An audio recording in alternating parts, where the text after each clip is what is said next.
Chers collègues, je vais vous présenter deux personnes fantastiques qui ont passé l'année avec nous cette année. Je vous présente Marco et Adeline, qui sont professeurs au Brésil.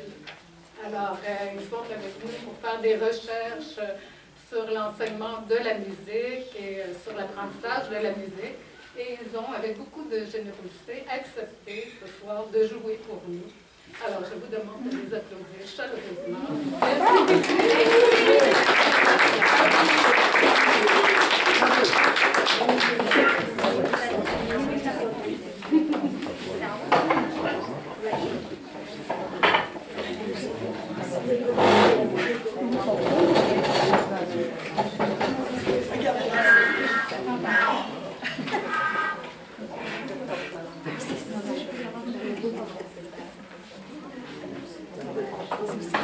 S'il y en a qui veulent s'asseoir, on a quand même encore des chaises pour les attarder dans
Mais cette musique que vous venez d'écouter, je pense que vous jamais l'avez écoutée parce qu'elle était écrite pour nous.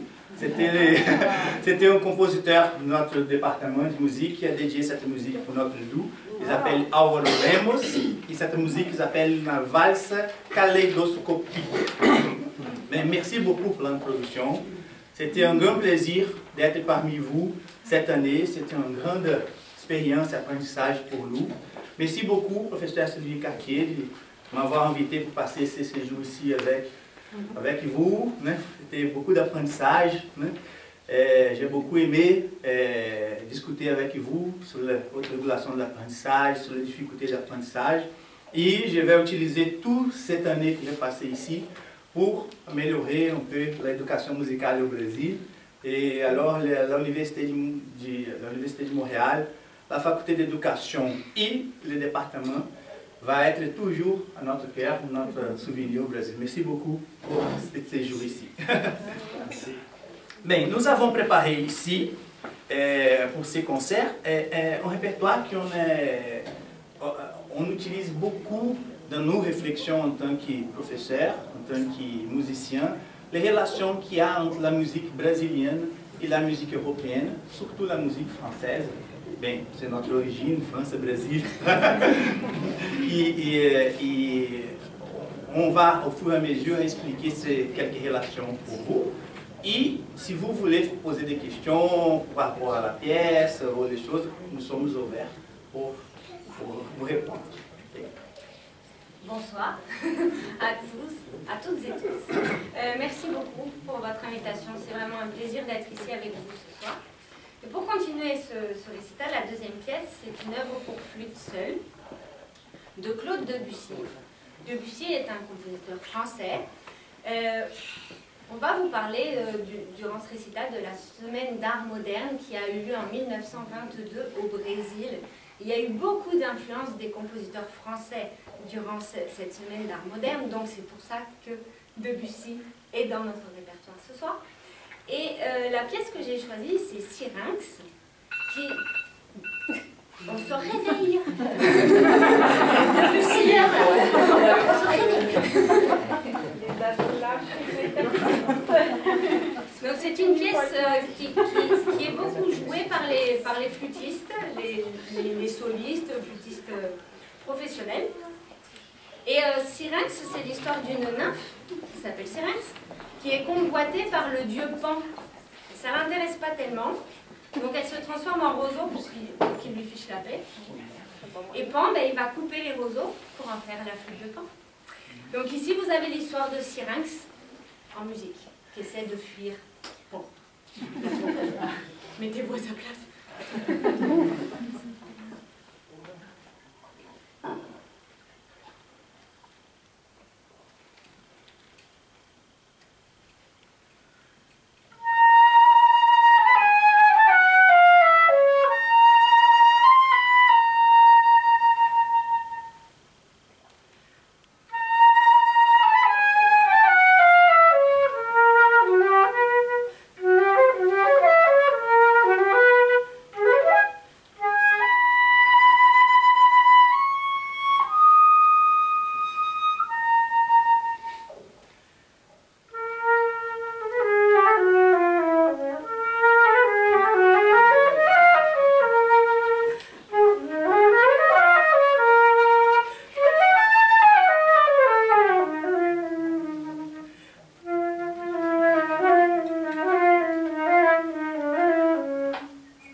Mais je pense que tout le monde a déjà entendu parler d'Hector Villa-Lobos, mais c'est notre compositeur plus célèbre au Brésil.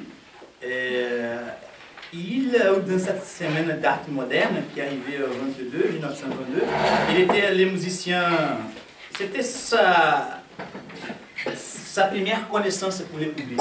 Au Brésil et l'étranger aussi. Et Villa-Lobos, c'est pour ça qu'on a choisi Syrinx. Il y a eu beaucoup d'influence de la musique française, notamment Debussy. Il a même étudié avec les méthodes de Vincent d'Angy pendant sa formation. Il était un autodidacte. Il n'a jamais voulu étudier dans un conservatoire.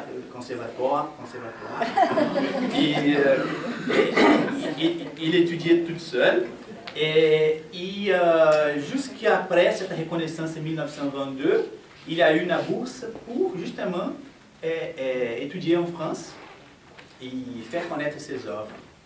Et c'est très intéressant, Villa-Lobos, dans cette histoire du voyage, parce que c'est là qu'il a découvert, avec les Français, il a pu découvrir mieux sur soi-même, sur sa musique.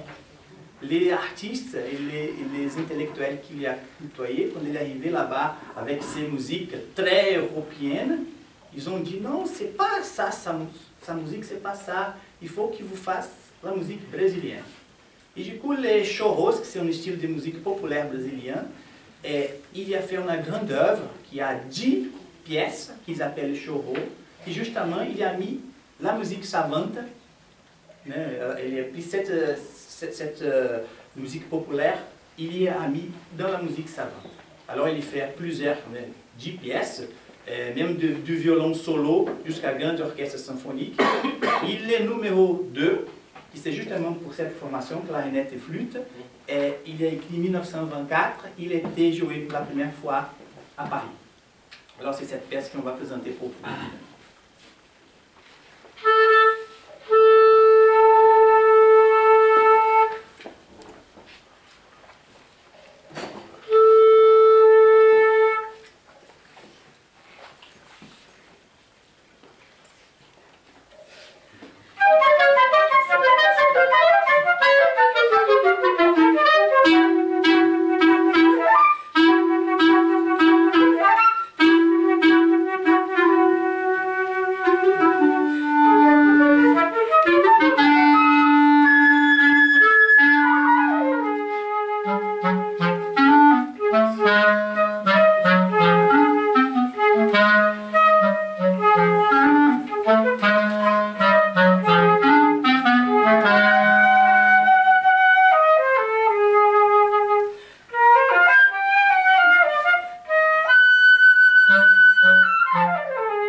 Mais pour introduire la prochaine pièce, je ne sais pas si vous avez déjà entendu parler d'Antônio Carlos Jobim. Tom Jobim, c'est le nom de l'aéroport à Rio de Janeiro. Voilà. C'était un grand musicien de la bossa nova. Okay? Mais ce que pas beaucoup de gens savent, c'est qu'il a fait des études de musique classique. Il était un des plus grands élèves de John Kohreuter, qui c'était un Allemand qui, à cause de la guerre, est parti au Brésil. Il a enseigné la musique, je ne sais pas si vous avez déjà entendu parler, la musique dodécaphonique. C'est un grand professeur de la musique dodécaphonique. Et Tom Jobim était un de ses élèves. Alors, Tom Jobim, dans sa musique, on peut voir des traits de cette musique très développée dodécaphonique, mais aussi des traits des compositeurs comme les Villa-Lobos et toutes les générations qui est passée par Villa-Lobos. Villa-Lobos, je vais parler tout à l'heure de l'autre pièce, mais il a influencé beaucoup de compositeurs de son époque. Il a démarré le nationalisme brésilien, voilà, et la bossa nova et les autres styles de musique ont beaucoup d'influence de ce nationalisme. On va jouer un arrangement aussi pour flûte et clarinette, et c'était d'ailleurs de mon professeur de clarinette qui a écrit cet arrangement, Fernando Silveira.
c'était Melodia de Osvaldo Lacerda, c'est un compositeur.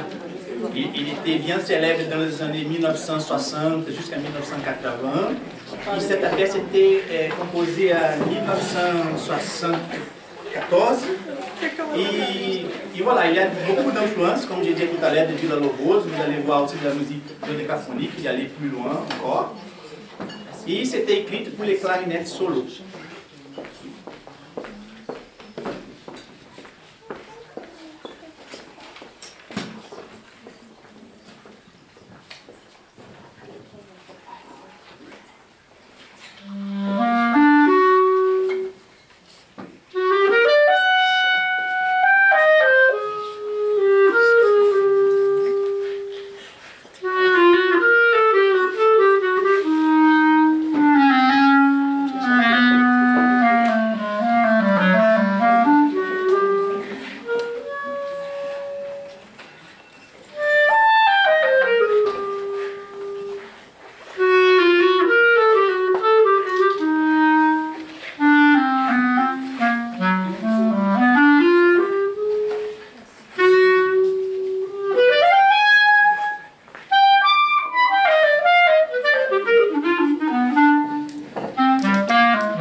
qu'on va offrir, qu'on va proposer.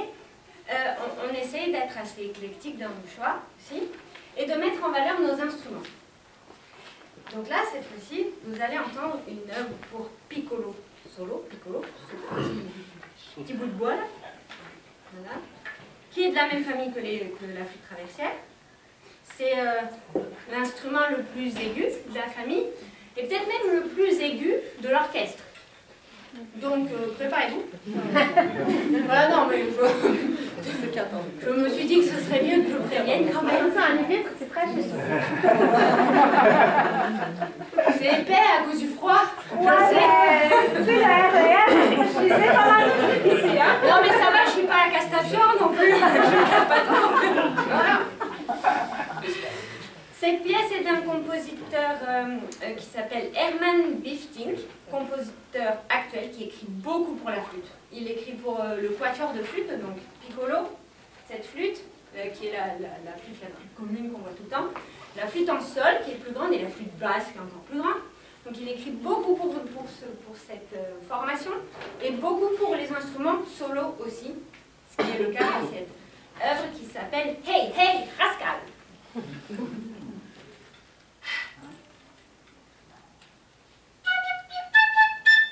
sais pas trop jouer encore, mais on y va.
Vous imaginez, moi, à la maison, en train de faire ça.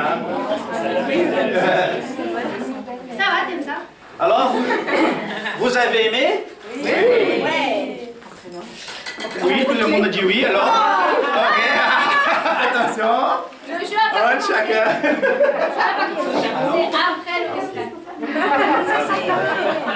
Comme si à la fin de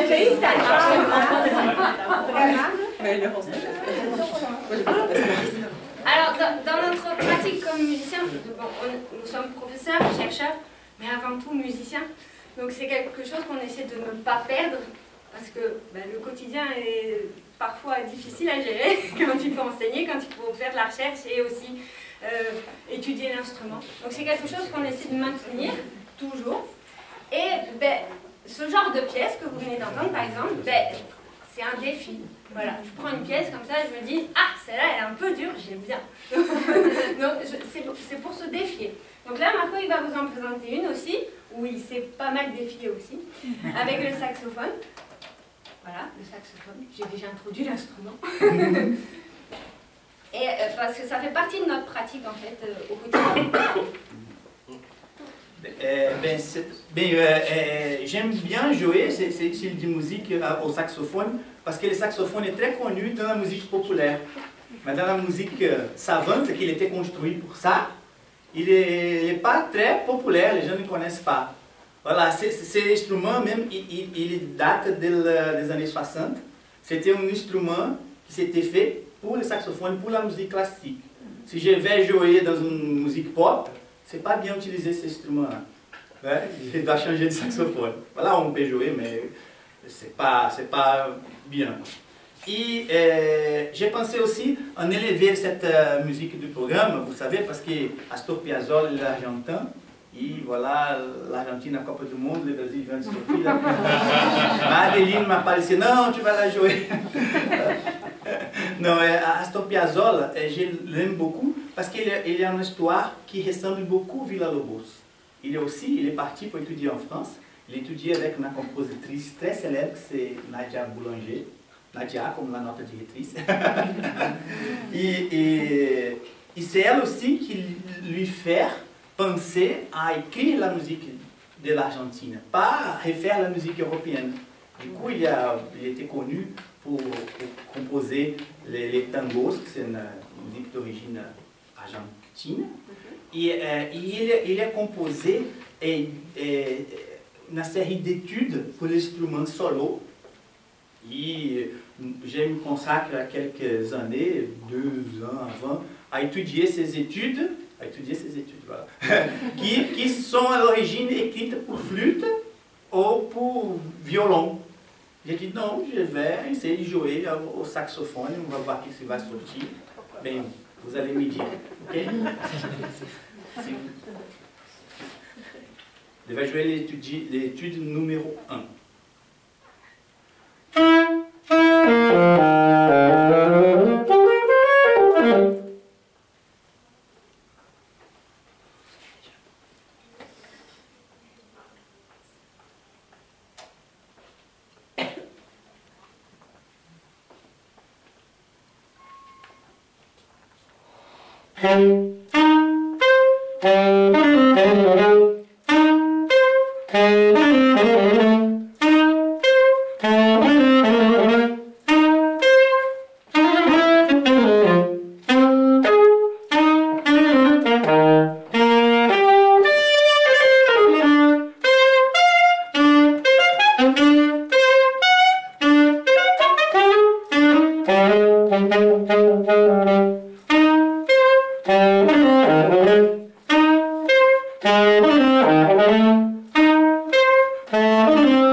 Eh bien, nous arrivons au final de notre festival avec la dernière musique. Vous vous rappelez de la troisième musique? Attendez, c'est ça? Oui, la troisième, le choro. Numéro 2 de Villa-Lobos, choro. On vous a dit que le choro, c'est un style populaire brésilien. Ben voilà, ben là on va vous en jouer un choro, un vrai de vrai. Un arrangement pour saxophone et piccolo. C'est la formation choro, normalement c'est la guitare 7 cordes, le cavaquinho, c'est une petite guitare plus aiguë, le pandeiro, et un instrument plus aigu, comme par exemple une flûte, une clarinette ou un saxophone, qui fait la partie principale. Donc là, la partie principale est avec moi, et l'accompagnement est avec Marco au saxophone. voilà. Merci de nous avoir écoutés. Et bonne soirée. Et puis bientôt, vous allez pouvoir manger, vous traquez ce que vous Ah, et cette musique, c'est 1 Oh oui. à 0. C'est vrai, j'ai oublié. Ouais.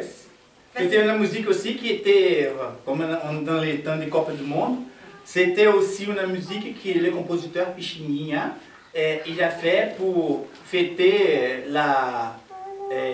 un match qu'il y a eu entre le Brésil et l'Uruguay. Et alors, la finale, c'était 1-0. Voilà, c'est pour ça, c'était le début du siècle, du 20e siècle. Ouais. Et comme on parle de foot, vive la France.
De manière asynchrone. Ils ont une chaîne YouTube avec des performances, alors allez les voir, ça vaut vraiment la peine. Merci beaucoup. Merci à vous pour cette opportunité. Merci Sylvie encore une fois de m'avoir invité. Merci aussi le département, Nadia, merci. Merci tout le monde du département qui m'a accueilli ici. Marie-France, merci beaucoup tous les jours, mais ici avec moi pour imprimer les choses, m'aider. Merci beaucoup. Ouais. C'était un grand plaisir et nous sommes au Brésil, voilà. Si vous voulez venir, alors écrivez-nous, on est toujours là-bas pour vous recevoir, vous accueillir. Et aussi l'Université fédérale de Ceará est ouverte pour vous recevoir comme vous voulez, vos étudiants aussi. Merci beaucoup. Merci.